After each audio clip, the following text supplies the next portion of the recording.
일어나라 교회여 나의 몸이여 라는 제목으로 같이 은혜 나누겠습니다. 미인 선발대회를 보고 있던 뚱뚱한 딸이 엄마를 쳐다보면서 이렇게 말을 했습니다.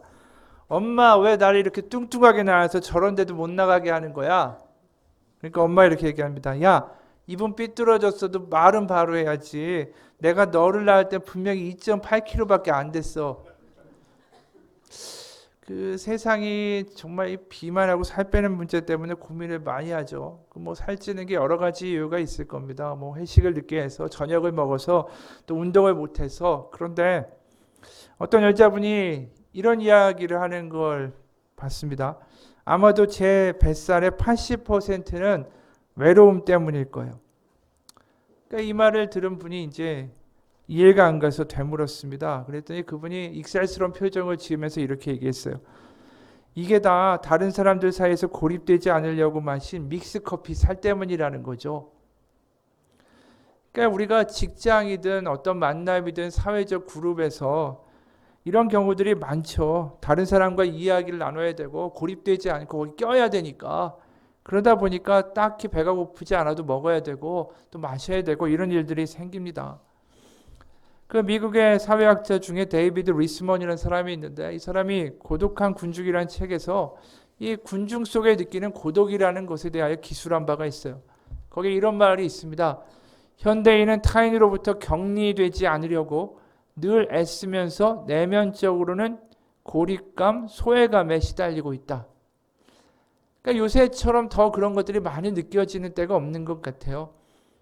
다들 SNS를 하니까 나도 하게 되는데 그 SNS에 올라오는 여러 가지의 그 얼굴들이 다 이렇게 행복하고 뭐 기쁘고 뭐 잘되고 뭐 어디 가서 먹고 놀러 간 사진들만 있다 보니까 이게 경쟁적으로 그런 것만 올라오니까 나만 이게 불행한 것 같은 거예요. 다들 잘 살고 있는데 나만 이러는 것 같고 남은 다 잘 되는 것 같은데 나는 죽쓰는 것 같고 이러면서 더 소외감과 단절감을 느끼게 되는 거죠. 그래서 이에 많은 이야기를 SNS 나눈다고 해도 이것이 너무나도 피상적이기 때문에 우리의 마음 가운데 깊이 와닿는 관계들이 점점 줄어들고 있다라는 거죠. 누군가와 같이 있으면서 정말로 내가 되고 나의 모습을 드러내고 상대방이 그것에 대하여 탓하지 않고 그대로 받아주는 관계가 우리의 사회나 우리의 삶 속에서 과연 얼마나 될까?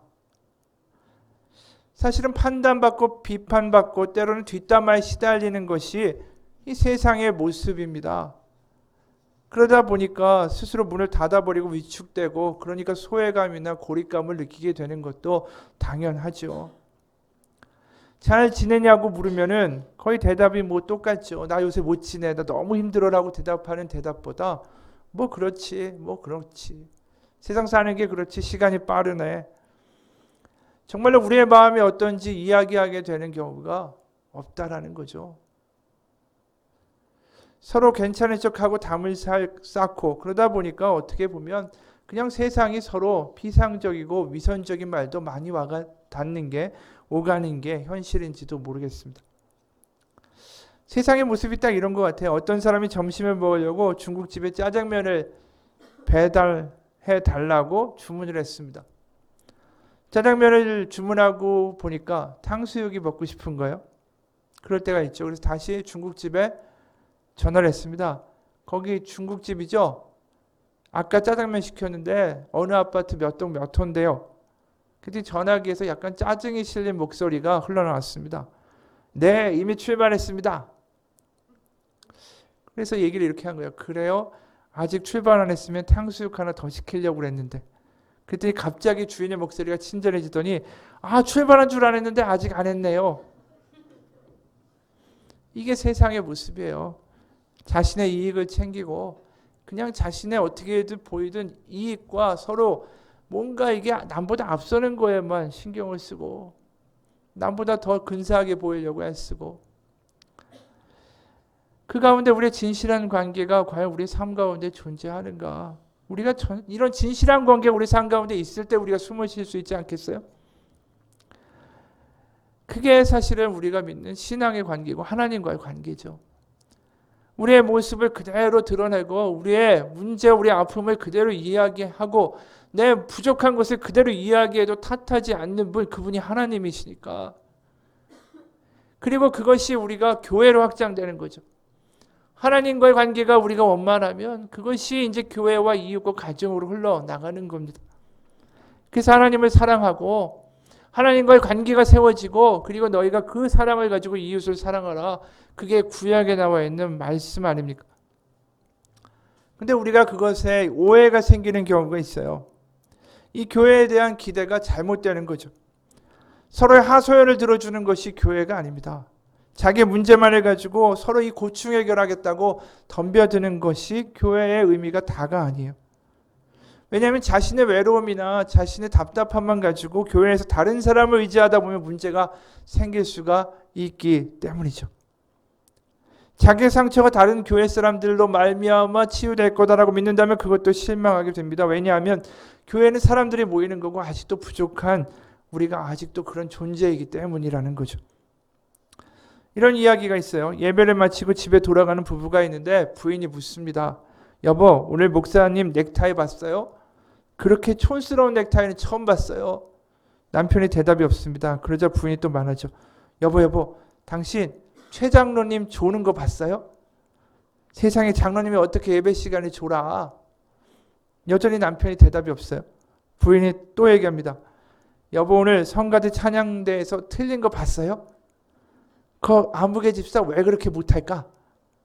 아무리 이야기해도 남편이 대답이 없자 부인이 짜증난 목소리로 얘기를 합니다. 그럼 당신은 예배 때 뭐 본 거예요? 그러니까 남편이 이렇게 대답해요. 나 예수님 봤지. 교회에 속한 우리가 완전히 하나님 가운데 죽지 않으면 이러한 모습들이 다 있어요. 세상의 모습이 있고 세상의 습관을 가지고 그대로 교회 안에서 살죠. 그러면서 우리가 교회 안에서 상처를 입는 일들이 발생해요. 실족하기도 하고 시험에 들기도 하고 뭔가 기대하고 왔다가 교회 사람들도 이런 마음을 들을 수도 있다라는 거죠. 근데 우리가 가만히 생각해 보면 교회라는 게 우리가 하나님께 우리의 문제와 이야기를 하고 하나님 가운데 응답받고 하나님이 주신 은혜 가운데 감격하고 주변 사람들에게 베푸는 곳이지, 우리가 주변 사람한테 가서 내 얘기를 듣고 내 주장을 듣고 날 이뻐해주고 내 얘기대로 해야 된다라고 나의 욕구를 강요하는 것이 교회가 아니라는 거예요. 교회는 거꾸로 뭘 얘기하냐면 교회 와서 내가 죽는 겁니다. 왜냐하면 내가 어떻게 죽을까요? 내가 예수님 안에서 죽는 거예요. 예수님 바라보면서 그 하나님이 어떻게 나를 사랑하셨는가에 감격해서 더 이상 나의 욕구를 내세우지 않는 거예요. 왜냐? 주님이 나의 욕구를 다 채워주시니까. 주님의 사랑에 감격하면 내가 다른 사람들한테 가가지고 나 좀 알아주세요. 내 얘기 좀 들어주세요. 근데 이런 부분들을 좀 들어주고 같이 해주면 안 되나요? 그러한 욕구들이 줄어들게 되어 있습니다. 하나님으로 감격하면 세상의 사람들에게 주변에게 구걸하지 않습니다. 우리는 하나님께 중독되기 위해서 이곳에 온 거예요. 하나님을 만나고 하나님을 감격하기 위해서 이곳에 온 것입니다. 어느 목사님이 이런 이야기를 해요. 저번에 얘기했는데 어느 동네에 새로 이사 온 사람을 만났대요. 어느 때처럼 그 가족이 잘 적응하고 있는지 새로 이사한 집은 마음에 드는지 물어봤습니다. 그러면서 이제 교회 얘기를 꺼내면서 그가 기존에 교회를 다니던 성도라는 걸 알게 됐어요. 그러면서 하는 말이 이사 온 다음에 교회를 7군데나 가봤다라는 겁니다. 그러면서 이렇게 말을 합니다. 거의 2달간 연이어 교회를 쇼핑을 했지만 우리에게 맞는 교회를 찾지 못했어요. 어떤 교회인 경우에는 예배는 마음에 들었는데 설교가 영 별로였고, 설교가 아주 좋은데 어떤 교회는 어린이 사역이 별로인 데가 있고, 어떤 교회는 꽤 괜찮다고 했는데 우리가 교회에 있는 데 내내 아무도 말을 걸지 않았습니다. 그러면서 그가 마지막 이런 말을 했습니다. 우리의 필요를 채워주는 교회를 찾을 수가 없어요. 그러면서 이 목사님이 이런 이야기를 했습니다. 우리가 교회를 쇼핑하고 있고 우리의 필요를 채워주는 교회를 찾고 있다는 말은 마치 자기에게 꼭 맞는 옷을 찾고 있는 것처럼 들린다. 내 필요를 채워주는 교회를 찾을 수 없다는 말은 그리스도인이 내뱉을 수 있는 가장 비성경적인 말 가운데 하나다. 이것은 내 입맛대로의 사고방식이다. 우리는 우리 자신을 영적 소비자로 본다. 교회는 상품이고 그래서 필요를 채워주는 상품을 찾고 싶어한다. 머지않아 이 오염된 사고방식이 우리의 신학에 스며들 것이다. 내가 교회에 나가고 착한 일 하니까 하나님께서 내 기도에 응답하시고 원하는 직장을 주시고 내가 응원하는 팀이 우승하게 하시고 아이가 반장이 되게 해주셔야 한다. 이 가운데 하나라도 내가 원하는 대로 이루어지지 않으면 하나님이 나를 배신하신 것이다. 왜냐하면 모든 게 내 중심이기 때문이다. 그렇지 않은가? 누가 종인가? 하나님이 우리를 영적 소비자로 창조하지 않으셨다라는 것을 잊은 것이다. 하나님은 우리를 영적 기여자로 부르셨다. 교회가 우리를 위해 존재하는 것이 아니라 우리가 교회고 세상을 향하여 우리가 존재한다. 내가 원하는 것, 내가 얻는 것, 내가 선호하는 것, 온통 나라는 영적 소비자에서 영적 기여자, 예배자로 바뀌어 갈 때 모든 게 달라진다. 이분의 이야기가 시사점이 참 많죠. 우리가 우리의 필요 나 중심으로 오는 게 아니에요. 내가 원하는 것을 사람한테 구걸하고 주변에 찾고 교회 프로그램에서 얻고자 하고 그게 결국 하나님을 바라보는 게 아니라 내 중심에서 내 것 채우려고 하는 거잖아요. 우리가 하나님으로 말미암아 만족하게 되는 예배자가 되면 교회 프로그램, 주변에 어떻게 하고 말을 걸어주고 이런 게 중요하지가 않게 됩니다. 우리가 하나님에 대하여 감격하지 못하기 때문에 이러한 모든 문제들이 발생하는 거예요. 예배가 습관이 되고 내 얘기를 들어줄 수 있는 사람을 찾고 좋은 음악을 찾고 밴드가 있고 예배가 근사한 교회를 찾고 우리에게 하나님은 분명한 사랑을 이야기하세요. 그것은 무엇이냐면 십자가입니다. 십자가에 감격할 수 있는 사람만이 세상 가운데 담대해질 수가 있습니다. 구걸하지 않습니다. 바로 십자가가 뭡니까? 내가 너를 사랑한다. 네가 나를 모른다고 할 때도 난 너를 위하여 이미 죽었다. 나는 너에 대한 사랑을 포기하지 않는다. 그것이 하나님의 맹세가 바로 저 십자가에 있는 거죠. 하나님 나를 사랑하십니까? 날 필요한 거를 채워주세요. 내 기도를 들어주셔야 돼요. 날 사랑하면 이렇게 해주셔야 돼요. 그 이야기를 하기 전에 우리가 먼저 십자가를 바라보면 하나님이 우리를 얼마나 사랑하는지에 대한 하나님의 맹세가 저기에 있다라는 거예요. 우리가 예배 와서 하나님이 나를 사랑하신다. 그거를 매주마다 확인하려고 오는 거 아니잖아요. 우리가 누군가를 사랑할 때 매일매일 남자친구한테 나 사랑해? 나 사랑해?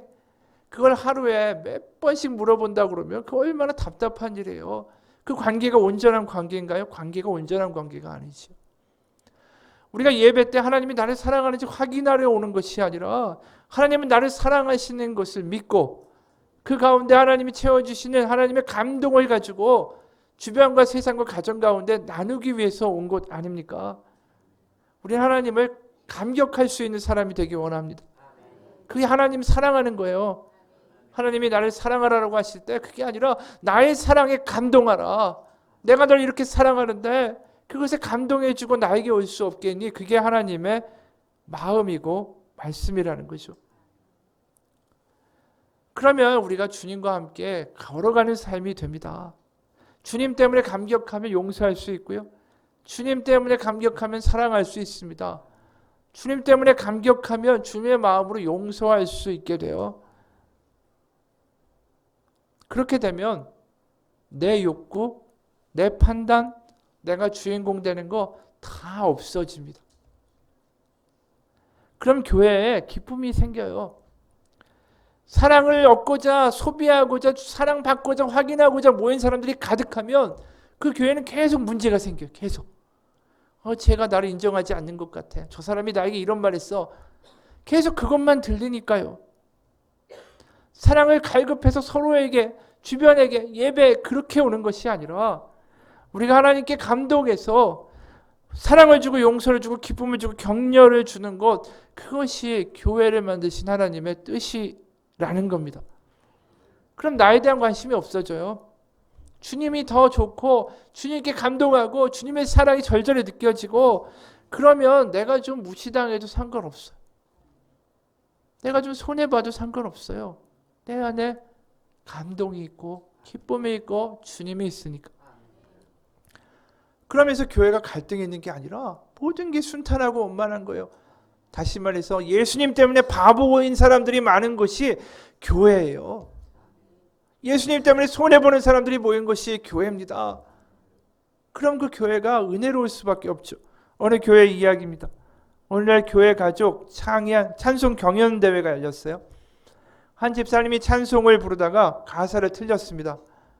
교인들이 막 깔깔거리고 웃었어요. 집사님이 얼굴이 빨갛게 홍당무가 돼가지고 돌아와서 이제 고개를 들지 못하는 겁니다. 바로 이어서 그 다음 순서가 목사님 가정이었습니다. 목사님 가정이 찬송을 부르는데 목사님도 가사를 틀리게 부른 거예요. 그러니까 교인들이 막 깔깔거리고 웃습니다. 사모님과 자녀들은 왜 목사님 틀렸냐고, 잘하다가 왜 막상 이렇게 하냐고 핀잔을 주는 얼굴로 목사님을 힐끗 쳐다봤습니다. 근데 그러던 어느 날 이 목사님이 과로로 쓰러져서 돌아가셨어요. 장례를 마치고 장로님들이 목사님의 유품을 정리하다가 목사님의 일기장을 발견했습니다.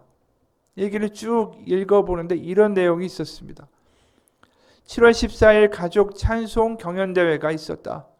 김 집사가 찬송을 부르다 틀려서 교인들이 다 웃었는데 김 집사가 너무 무안해했다. 분위기가 이상해지는 것 같아 다음 차례로 우리 가족이 찬송을 부를 때 나도 일부러 틀려주었다. 다시 교인들은 깔깔대며 웃었다. 그때 슬쩍 김 집사를 보니 목사님도 가사를 틀릴 수 있구나 라고 생각하고 안도하는 것 같았다. 오늘도 작은 일로 한 영혼에게 위로를 줄 수 있어서 기쁜 하루였다. 이 일기를 읽고 그 읽는 모든 사람들이 한바탕 울었다라는 거죠. 이게 하나님의 은혜가 있는 교회의 모습이에요. 핀잔 주고 지적하고 왜 그랬냐고 하는 것이 아니라 주님의 사랑에 감동한 사람은 자신의 체면에 대해서 그렇게 생각하지 않아요. 내가 바보가 돼도 살릴 수 있고 내가 바보가 돼도 주님이 그 가운데 역사하시면 그게 별로 개의치 않는 일이 되기 때문이라는 거죠. 그게 교회의 모습 아니겠어요? 어느 시골에 의 좋은 형제가 살았는데 동생 집은 가난했고 7 식구가 살았답니다. 근데 늘 웃음이 떠나지 않았어요. 근데 형의 집은 부자고 3 식구밖에 없었는데 매일 싸우는 거예요. 날마다 싸우는 겁니다. 어느 날 형이 동생을 찾아와서 비결을 물으니까 동생이 이렇게 대답합니다. 형네 집에는 똑똑한 사람만 있고 우리 집에는 모두 바보들만 살기 때문에 그렇습니다. 형이 어리둥절해가지고 이제 물어보는 거예요. 동생이 그러니까 대답을 합니다. 형님, 우리 집에서는 무슨 일이 생기면 다 내 책임이라고, 내 잘못이라고 하는 바람에 싸울 일이 없는데 형님 집에서 일만 생기면 서로 네 잘못이라고 책임을 떠넘기기 때문에 싸울 수밖에 없는 겁니다. 그럼 예수님의 사랑으로 십자가로 모인 교회가 어떤 모습이 돼야 되겠어요? 차라리 내 잘못이고 내가 바보가 되는 게 낫죠. 왜? 하나님이 나를 알아주니까. 내가 바보같이 손해봐도 하나님이 그래 잘했다. 내가 널 사랑하고 네가 그렇게 한 거에 대해서 내가 너무나도 고맙다. 그렇게 하나님 말씀하시는 위로가 내 마음 가운데 감동이 되기 때문이라는 거죠. 예수님 때문에 바보가 되고 예수님 때문에 손해보는 것이 교회예요. 그리고 그렇게 살아갈 때 우리가 영적인 소비재가 아니라 사랑하고 나누어주고 베푸는 사람이 되어 갈 때에 그곳에 진정한 가족이 되는 교회가 탄생합니다. 교회가 도대체 어떤 의미입니까? 예배가 도대체 어떤 의미입니까? 오늘 우리가 본문에 보면 에스겔이라는 선지자가 등장을 해요. 그 사람은 남유다, 그러니까 이스라엘 민족이 완전히 다 패망해서 바벨론에 끌려가고 바벨론에 거기에 끌려간 제사장 가문의 아들입니다. 그러니까 완전히 이제 소망이 없는 거죠. 나라는 패망했고 성전은 완전히 붕괴됐고 자기가 살던 땅은 황폐해졌는데 그때 마른 뼈가 일어나는 환상을 보는 거예요. 그런 상을 보면 골짜기 뼈가 가득하고 뼈들에게 하나님이 이 에스겔에게 네가 가서 선포하라. 내가 말하는 대로. 너의 마른 뼈들아 여호와의 말씀을 들을지어다. 그러자 그 말씀 그대로 일어납니다. 마른 뼈가 이어지고 힘줄이 달라붙고 거기에 살이 오르고 살가죽이 덮입니다. 그리고 주님의 말씀대로 또 선포하죠. 그러니까 생기가 사방으로부터 와서 이 죽음을 당한 자에게 불어서 살아나게 하라 하니까 형체만 있던 그 존재들이 생기가 들어가서 사람들이 살아났습니다. 깨어난 거예요.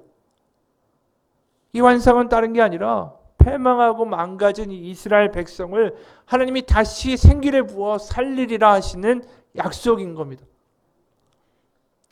왜냐하면 이스라엘 백성들이 포로로 끌려간 다음에 그들이 늘 하던 스스로의 자탄의 말이 있었어요. 그건 뭐냐면 우리의 뼈들이 말랐고 우리의 소망이 없어졌으니 우리는 다 멸절되었도다. 우리는 이제 끝이다. 이게 그들이 스스로에게 늘 하던 말이었다라는 거예요. 거기에 하나님이 이렇게 말씀하시는 겁니다. 내 백성들아, 내가 너희의 무덤을 열고 너희를 거기에서 나오게 하고 이스라엘 땅으로 들어가게 하리라. 바로 생기를 부어 하나님의 영으로 너희들을 살리리라. 이게 하나님의 말씀이셨어요. 이게 그냥 우연한 사건이 아니라 사실은 우리가 이 백성이 이 지경까지 올 때 어떠한 일들이 있었는지 알고 있습니다. 그건 뭐냐 하면 이 백성들이 얼마나 타락했었는지, 하나님의 사랑에 대하여 거의 거들떠도 보지 않고 살았던 사람들이죠.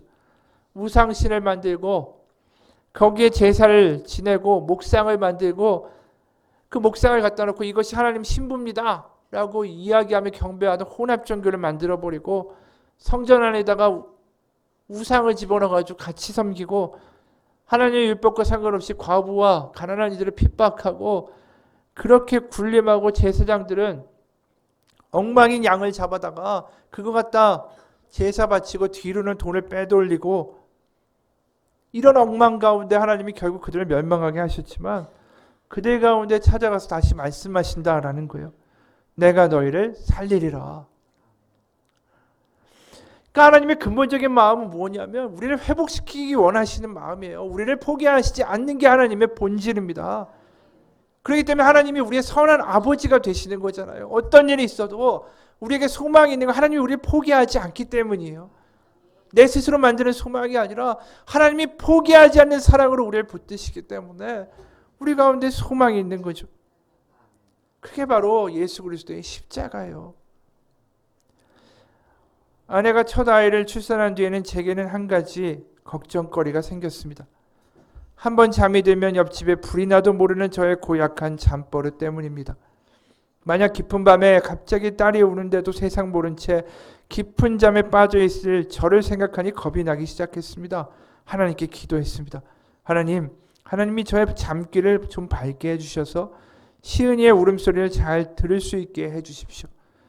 그렇게 기도를 하는데 문득 스쳐가는 분이 하나 있었습니다. 그분은 바로 제 어머니였습니다. 어머니는 귀가 잘 들리지 않는 청각 장애인입니다. 잠귀만 어두워도 이렇게 답답한데 귀가 들리지 않는 어머니는 얼마나 답답하셨을까. 그런데 우리 삼형제를 남부럽지 않게 키우신 어머니는 어린 제가 잠들어 있을 때 그 옆에 누워 당신의 모든 감각을 여시고 숨 쉴 때 나오는 콧바람에 귀를 기울이시고 작은 뒤척임에도 집중하셨을 겁니다. 이렇게 몇 년 동안 뜬 눈으로 밤을 지새웠을 어머니를 생각하니 온몸에 전율이 느껴졌습니다. 모든 촉각을 곤두세우고 나를 지켜주시던 내 어머니처럼 나를 향한 끝없는 관심과 사랑을 잠시도 멈추신 적이 없는 분이 있다면 믿겠습니까? 어둠 속에서 빛을 비추시고 당신의 작은 신음소리에도 귀를 기울여 주시는 분, 그분은 졸지도 않으시고 나의 발이 미끄러 넘어지지 않게 하시며 나의 오른편에 있어서 나의 그늘이 되어 주십니다. 그분이 바로 하나님입니다. 그렇기 때문에 이 사람들이 소망이 없다, 끝이다, 그곳에 하나님이 아니다라고 말씀하시는 거예요. 너희들 비록 이런 모습이 됐고 너희들이 나의 사랑을 쓰레기 취급을 했다 할지라도 내가 너를 포기하지 않고 다시 살리리라. 그것이 마른 뼈의 기적이에요. 기적 자체가 놀라운 게 아니라 하나님의 사랑이 놀라운 거죠. 하나님 포기하지 않는다라는 거예요. 나는 포기할 수 있지만 나는 너를 포기할 수 없다. 하나님의 그 끈질긴 사랑이 어디에 드러납니까? 그게 오늘 이 에스겔뿐이 아니라 교회 공동체에 드러나는 거예요. 에베소서 1장 23절에 보면 이런 말씀이 있습니다. 교회는 그의 몸이니 만물 안에서 만물을 충만하게 하시는 이의 충만함이니라. 충만이라는 말이 이 짧은 문장이 2번이나 등장합니다. 결국 뭐냐 하면 만물을 충만하게 하시는 이의 그 놀라운 충만함, 채워주심, 그 생기가, 생명이 어디에 있느냐? 교회에 있다라는 거예요. 교회는 다른 것이 아닙니다. 소망을 잃고 낙담한 자를 다시 살리는 곳이고, 하나님 가운데 내가 실망하고 내가 이렇게 무너졌고 무능하고 내가 아무 소망이 없다라고 할 때 다시 살리는 그곳이 바로 하나님의 교회라는 거예요. 왜 교회에 예수 그리스도가 머리실까? 그것을 우리에게 분명하게 하나님 말씀하시는 거예요. 내가 너를 결코 놓지 않는다. 바로 우리가 십자가를 이 뒤에 두고 예배하는 이유가 뭡니까? 바로 예수 그리스도가 우리의 머리 되시고 우리의 형님 되시고, 왜? 바로 하나님께로 우리를 데려가기 위하여 이 땅에 오신 하나님의 아들, 그분이 예수 그리스도이시기 때문이라는 거죠. 성령이 언제 임했습니까? 하나님의 생기가 언제 임했는가 우리가 보면 잘 되고 행복하고 기쁠 때 성령의 역사가 있었던 게 아니에요. 초대교회가 어떤 때에 성령의 역사를 경험했냐면 예수님이 십자가에 못 박혀 죽으시고 부활하셨지만 하늘로 승천하시고 이제 아무 의지할 데가 없을 때, 이제 예수님도 없는데 사방에서는 핍박하고 예수님을 죽였던 이들이 언제 우리를 잡아서 죽이려고 할지 모르는 그 위기 가운데 있었어요. 그들이 불안해하고 두려워하고 걱정하고 있을 때에 마가의 다락방에 성령이 임했습니다. 그들이 정말 아무것도 아닌 존재고 이제 패잔병같이 이제 우리는 저 유대의 사람들에게, 로마의 군인들에게 죽임을 당하겠구나, 이제 별일 우리가 할 수 있는 일이 없구나라고 그렇게 이야기하고 있을 때, 어떻게 보면 그런 마음으로 기도하고 있을 때 하나님의 성령이 임해서 그들을 일으켜 세워주셨어요. 그들 가운데 생명이 들어오고 성령이 있으니까 그들이 세상 가운데 감당치 못할 믿음을 가지고 뛰어나가게 됩니다. 우리의 힘이 없고 우리의 능력이 없고 내가 부족하고 내가 억울하고 내가 쓸쓸하고 내가 외롭고 내가 벽에 부딪혔다면 주님 앞에 나와서 주님이 부어주시는 그 생명이 우리 가운데 부어지는 교회에서 예배하고 찬양하고 아버지 앞에 나아가야죠. 주님만 바라보고 그렇게 나가다 보면 하나님의 생명, 마른 뼈를 살리는 역사가 이 교회 가운데 있게 됩니다.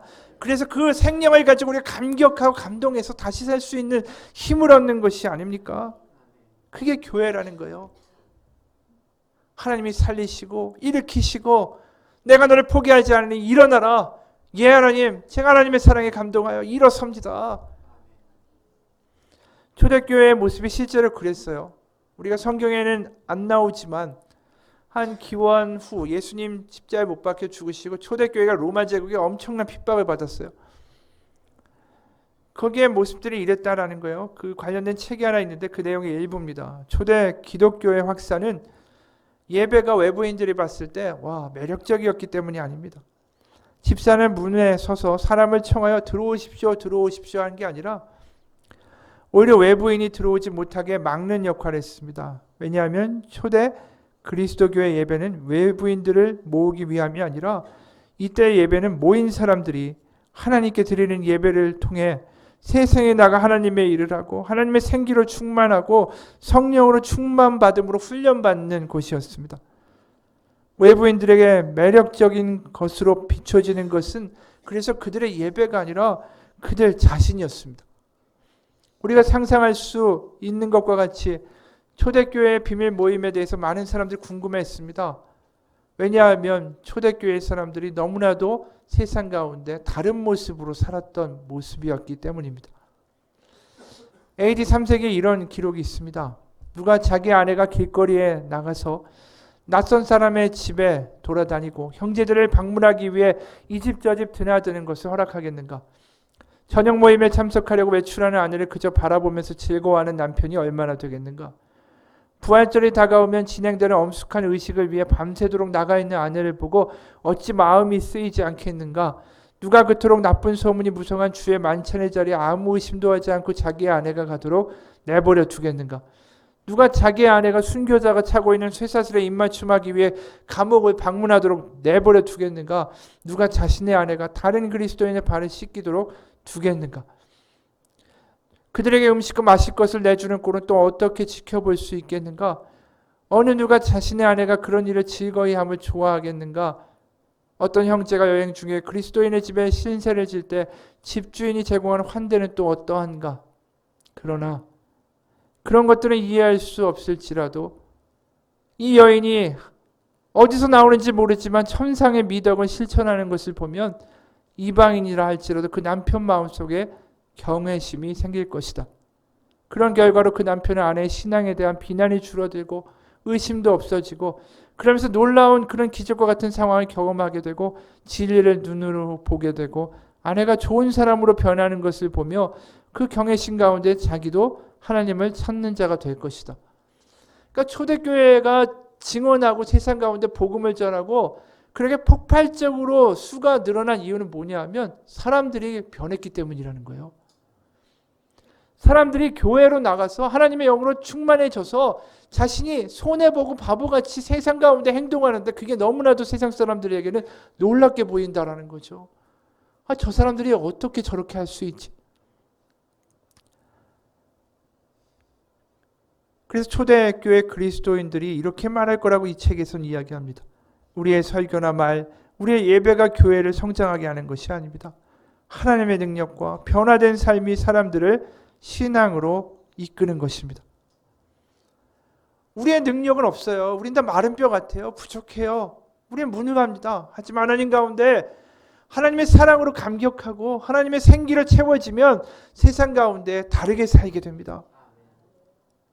세상이 볼 때는 바보라고 이야기하는 식의 삶을 살면서 그게 아무렇지도 않아요. 왜? 하나님이 살아계시니까. 하나님이 내 마음에 살아계시니까 주님 때문에 감격해서 바보가 되는 거죠. 긍휼히 여기고 불쌍히 여기고 용서하고 베풀고 섬기고, 그게 교회가 일어선 모습이에요. 그냥 예배에 감동으로 일어섭시다. 우리 전도합시다. 이런 이야기가 교회가 일어서는 게 아니라 교회가 일어서는 건 하나님께 감동하는 사람들이 되는 거예요. 감동의 세상 가운데 바보처럼 살아도 난 괜찮습니다. 나는 용서해줘도 괜찮습니다. 왜냐하면 하나님이 내 안에 계시기 때문입니다. 그게 교회가 일어선 모습이라는 거죠. 세상에 물들어지는 게 아니라 세상을 물들이는 사람들이 되라. 그게 오늘 일어서러 교회여 나의 몸이여 하나님의 말씀이라는 거예요. 우리가 하루하루마다 그 생각을 좀 하면서 살기 원합니다. 내가 하나님 주신 감동으로 오늘 살리라. 세상 가운데 손해보지만 하나님의 이름으로 용서하리라. 어느 목사님이 이런 경험을 했대요. 한 번은 15층 자기 집에서 엘리베이터를 기다리는데 누군가 위에서 잡고서 안 놔주는지 도통 그 밑에서 잡고 안 올려 보내가지고 이 엘리베이터가 오질 않는 거예요. 15층에서 내려가야 되는데, 그러니까 점점 화가 나는 거예요. 그래서 소리를 지르고 싶었답니다. 거기 누군지 모르지만 버튼 누르고 있지 마세요 라고 소리를 지르고 싶었어요. 근데 참았습니다. 근데 점점 화가 나는 거예요. 막 엘리베이터가 안 올라오니까 빨리 가야 되겠는데. 그러니까 엘리베이터가 올라오는데 인기척이 나는 걸 보니까 어떤 분이 버튼을 누르고 있다가 얼떨결에 따라 올라온 것 같았다라는 거죠.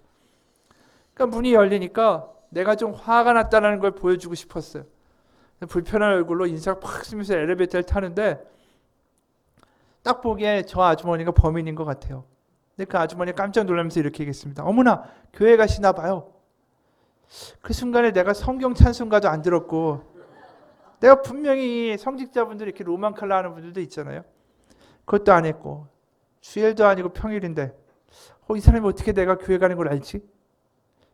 내 얼굴에 교회 다니는 사람의 표시가 있나? 그런 생각을 하면서 이 화난 미간을 쫙 피면서 웃기 시작했어요. 그러면서 교회 다니시나 봐요. 그랬더니 그 아주머니가 이렇게 얘기했습니다. 안 다녀요. 그런데 나가게 되면 목사님 교회 나갈게요.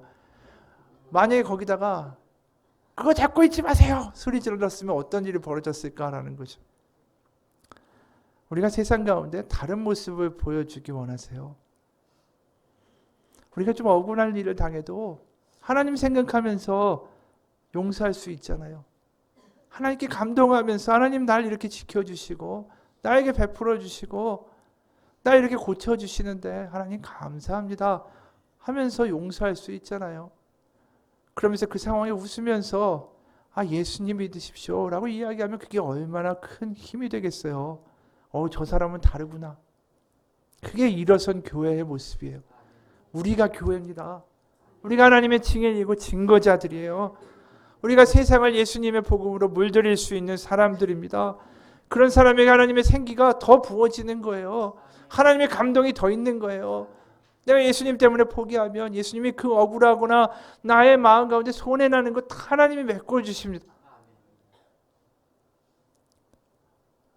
우리나라의 교회가 처음 세워질 때 평양에 살던 한 신실한 부인이 진남포라는 데로 이사를 했대요. 그런데 당시에는 교회가 평양에만 있으니까 이 부인과 그녀의 두 아들이 있었는데 주일 예배를 드리기 위해서 토요일에 출발을 하는 거예요. 거리가 머니까. 그래서 이제 예배 드리고 월요일 날 돌아올 수 있었습니다. 그래서 이제 예배를 마치고 주일 날 거기서부터 출발을 한 거예요. 두 아들이 끄는 수레를 타고 집으로 돌아오는데 갑자기 수레가 덜컹거리고 흔들리더니 돌멩이 하나가 수레 밖에 탁 튀더니 지나가던 눈에 딱 맞았습니다. 노인의 눈에. 노인이 상처를 입고 이제 결국은 이 두 아들이 붙잡혀 가서 재판을 받게 됐어요. 상해를 일으켰으니까. 재판장이 두 아들에게 물었습니다.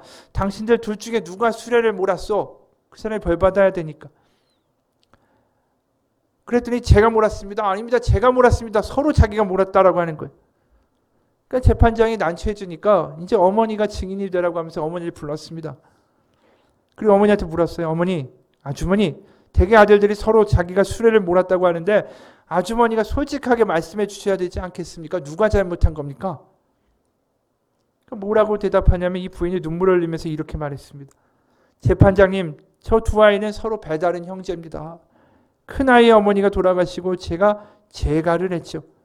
그러니까 벌을 주시려거든 제가 낳은 작은 아이에게 주십시오라고 얘기하는 거예요. 이 말을 들은 재판장이 기가 막힌 거예요. 도대체 이 부인은 어떤 사람이길래 이런 생각을 하나. 지 자식을 더 아낄 텐데. 그래서 부인에게 물었습니다. 아주머니, 당신 도대체 뭐 하는 사람이요? 그랬더니 그 부인이 이렇게 대답했습니다. 예, 저는 예수 믿는 사람입니다. 그 일이 있은 지 얼마 후에 진남포에 교회가 생겼어요. 어떻게 된 거냐면 몇 달 전 이 부인의 말에 감동한 재판장이 자신의 사제를 털어서 거기에 교회를 세웠습니다. 사람들은 살아 움직이는 성경책을 보고 싶어요. 그게 우리입니다. 예수 믿는 사람 때문에 실족한다면 그게 얼마나 비극적인 일이에요. 주님은 우리를 살리기 원하세요. 왜? 우리가 살아나서 다른 사람을 살려주기 원하세요. 이 세상을 다루고 세상을 감동시키는 삶을 살 수 있게 되기를 원하세요. 우리의 상황이 지금 뭐 풍족하고 잘 돼서 내가 세상을 살릴 수 있는 게 아니에요. 그냥 오늘 하루 내가 부족할지라도 내가 가진 게 없을지라도 하나님이 주시는 감동 가운데 그렇게 하나하나 반응하다 보면 우리는 하나님의 교회가 됩니다. 살아있는 성경이 됩니다. 하나님이 그런 사람을 어떻게 사랑하지 않으시겠어요? 내가 너를 사랑한다 했더니 하나님, 저 하나님 너무 사랑해요. 그래서 하나님 사랑해서 제가 이렇게 해요. 우리가 아이를 봐도 그렇잖아요. 아이한테 아무리 잘해줘도 몰라요. 안 먹을래요. 그런 아이하고 아이를 사랑하는데 그 아이가 뛰어오면서 우리한테 안긴다고 할 때 가장 큰 기쁨은 어떤 거겠어요? 그 아이가 웃으면서 그 부모한테 달려줄 때 그 부모에게 주는 가장 큰 선물은 그거 아닐까라는 거예요. 우리가 하나님, 나에게 기쁜 일을 해주세요. 기쁨을 주세요가 아니라 하나님을 기쁘시게 하는 일을 하고 하나님의 기쁨에 참여하는 올 한 해가 되기를 원합니다. 하나님의 생기가 나를 통해 다른 사람을 살리는 역사가 우리 교회 가운데 있기 원합니다. 성령의 충만은 나를 위로하기 위해서 주어지시는 것이 아닙니다. 흘려보내는 사람, 살아있는 하나님의 교회가 되고자 하는 사람, 하나님께 감동한 사람을 하나님 더 감동케 하시고 더 붙들어 주시고 더 부어주셔서 그로 하여금 세상을 물들이고 세상을 살리기 원하십니다. 올 한 해가 하나님으로 말미암아 목말라 하고 하나님께 감동하고 하나님의 영으로 충만하여져서 우리의 가족과 우리의 주변 가운데 하나님의 살아계심을 보여주는 한 해가 되시기를 주님의 이름으로 축원합니다. 기도하겠습니다. 하나님 아버지, 올 한 해는 좀 다르게 살아보고 싶습니다. 우리가 살아온 수많은 세월들 중에 내 머리에 기억이 나는 시간들이 별로 없습니다. 그것은 감동이 없어서 그렇습니다. 감동이 사라진 삶을 사니까 매일매일이 똑같고 매일매일이 힘들고 매일매일이 지루합니다. 버티는 겁니다. 아버지, 그런 삶이 아니라 하나님이 부어주시는 감동을 가지고 감격해서 우리가 하나님 용서하고 하나님 베풀고 더 사랑하고 그러한 삶을 살 때 하나님이 더 부어주시는 위로와 감동이 우리 가운데 있는 삶, 우리가 살아있는 교회가 되고 움직이는 교회가 되고 세상에 물드는 것이 아니라 세상을 물들이는 다르게 살아가는 하나님의 바보가 되는, 하나님만 사랑하는, 하나님께 감동하는 바보가 되는 삶이 올 한 해 가운데 있게 하여 주옵소서. 그 안에는 분명히 열매가 있습니다. 내가 여태까지 아무리 애써도 안 되는 일들이 내가 하나님께 감동하여 내가 교회가 되면 그것이 하나님의 역사가 있게 됩니다. 하나님 살아계심을 보는 증인과 증거자의 삶을 살아갈 수 있도록 올 한 해 인도하여 주옵소서. 살아계신 예수 그리스도의 이름 받들어 기도합니다. 아멘.